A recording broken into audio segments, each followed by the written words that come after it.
चौधरी सालिक हुसैन हमारे साथ मौजूद हैं। सर बहुत शुक्रिया, आपने कीमती वक्त दिया। चौधरी साहब क्या देख रहे हैं, वफाक में क्या बनने जा रहा है? जी बिस्मिल्लाहिर्रहमानिर्रहीम जी, मैं समझता हूँ जी अगले 2-3 दिन और यहाँ थोड़ा ज़्यादा भी वक्त लग सकता है क्योंकि किसी के पास भी वाज़ेह बर्तरी नहीं है। तो मेरा ख्याल है अभी जितने भी सियासी लीडरान हैं ये आपस में बैठेंगे और एक दूसरे से मुलाकातें करेंगे। अस्सलाम वालेकुम। जो साहब आपकी सीट का अपना रिजल्ट भी क्या रुका हुआ है? आपकी फुप्पो ने आपके खिलाफ कोई अज़दारी दाखिल की है? वो उन्होंने थ्रू मीडिया ये बात फैलाई है कि रुकवा दिया गया है, रोका नहीं है। उन्होंने कंप्लेन की इलेक्शन कमीशन को, उन्होंने उनकी कंप्लेन रिसीव कर ली है और उसके ऊपर अब जो भी मेरा ख्याल है उनका जो एक्शन होगा वो लेंगे उस पर। तो सब आप पे इल्जाम भी था कि रात आपने उनके किसी एहतजाज के ऊपर फायरिंग करवाई है, ये भी आपके ऊपर इल्जाम लगाया गया है? बिल्कुल गलत इल्जाम है। वो वीडियोस काफ़ी वायरल हैं जिनमें ये फायरिंग हो रही है और कुछ उसके बारे में क्या कहेंगे आप? कचहरी चौक में जो कुछ हुआ वो क्या वाकया हुआ वो सालिक साहब?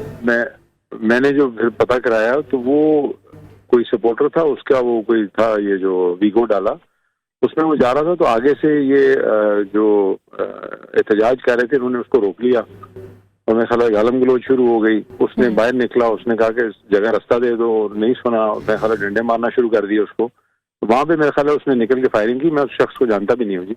अच्छा, तो आबिद रजा कोटला भी हार गए, ये भी इतलात है?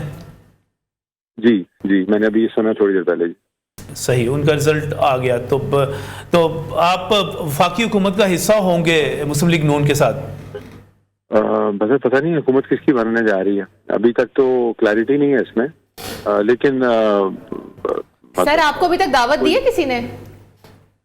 जी मुलाकात के लिए कह रहे हैं, लेकिन मेरे ख्याल में अभी अगले 1-2 रोज। सर किस तरफ से कहा जा रहा है? जी किस तरफ से कहा जा रहा है मुलाकात के लिए? जी हर तरफ से हो रहा है जी।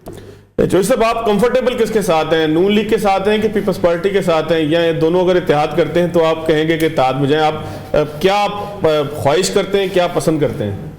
मेरा ख्याल है जी ये चौधरी शुजात हुसैन साहब से मशवरा कर सकते हैं कि वही बेहतर बताएंगे कि क्या करना चाहिए। मैं समझता हूँ इस तरह की जब कोई आगे आपसे मुलाकात करेगा उस बातचीत के बाद ज़्यादा बेहतर तयन हो सकता है कि किसके साथ हमें चलना चाहिए।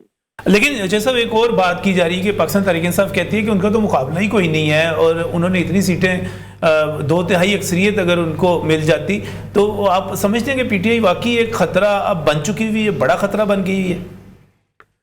मेरे ख्याल में जी क्योंकि अब इलेक्शन हो गए हैं, लोगों ने वोट कास्ट कर दी है जी, तो मुझे उसी की बुनियाद पर जी मुझे वही लगता है कि जी फ्यूचर में शायद उतना बड़ा खतरा इसलिए ना हो क्योंकि अब उनके उम्मीदवार आ गए, अब देखते हैं वो क्या करते हैं। ये ना हो कल को पीटीआई वाले इनको बुरा भला कह रहे हो अगले कुछ दिनों में।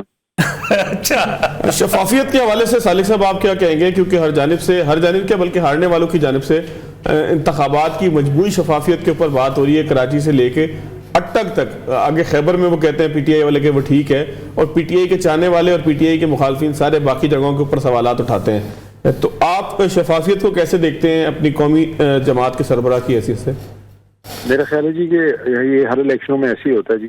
जो भी पार्टी है वो मुतमईन नहीं होती, हर पार्टी इल्जाम लगाती है धांधली का या इलेक्शन फेयर नहीं हुआ। तो आप देखते हैं, मैंने तो 18 में भी देखा, 13 में, 8 में, हर दफा इलेक्शनों के बाद 1 हफ्ता 10 दिन तक यही बातगश रहती है कि इलेक्शन फेयर नहीं हुआ।